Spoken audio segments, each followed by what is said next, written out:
Southside's new head coach goes by Tiny, and his expectations for his new team are anything but. Now, he knows the recent history. The Archers haven't had a winning season since 2009. But to him and his team, that might as well be ancient history. The excitement starts with his winning side of the thing. I hope we just change our program around just with how he knows how to win. And we're really looking forward to the change, looking forward to the new season, and just the new plays, the new coach, just everything. It's a new atmosphere, man. Just a lot of new faces. We ready to bring everybody back out. I really feel like it's a few games on the schedule that's going to fill up these bleachers back here, so we're ready for those.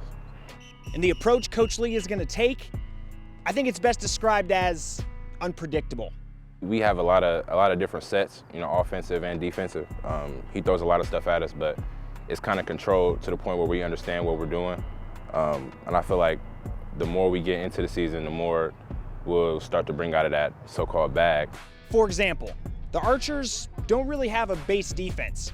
To quote Coach Lee, it's kind of like 11 grade athletes playing backyard football, which they're all pretty excited about. When you got that type of personnel, you really have to be diverse in your defense and how you want to run things.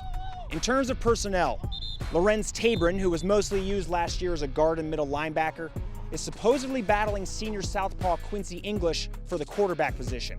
And Marcus White-Allen, who carried the ball somewhat last year, might end up finding himself on the offensive line, next to guys like Aquileo Reducindo, Christian Benzinger, Michael King, all guys that should anchor that unit, given they show what Coach Lee is looking for.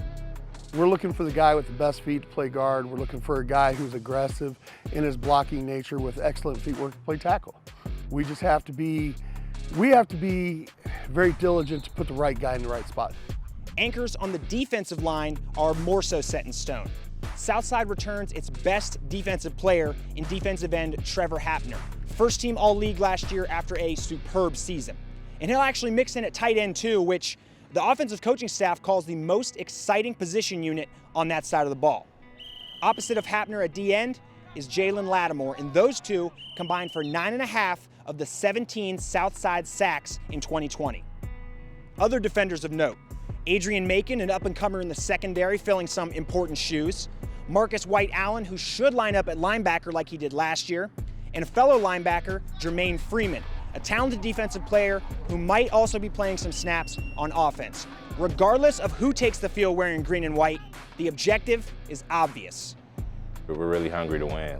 It's been so long since we've had, consecutive wins, and we really want to come out and really prove a point to the teams that we didn't get to finish out against last year. We really have the team to be over 500 this year and really make a run for our sectional. I feel like, those are really our main two goals this year. So if we fulfill those, then we'll definitely have a successful season. It's worth mentioning too that Coach Lee actually started his long coaching career right here at Southside back in 1995. And in the school's 100th year of existence, this team is putting forth 100% effort toward their potential turnaround. There's a storm brewing, and it's inside that locker room, and they got something to prove. Every 100 years they say there's a big storm, right? Well, here it is.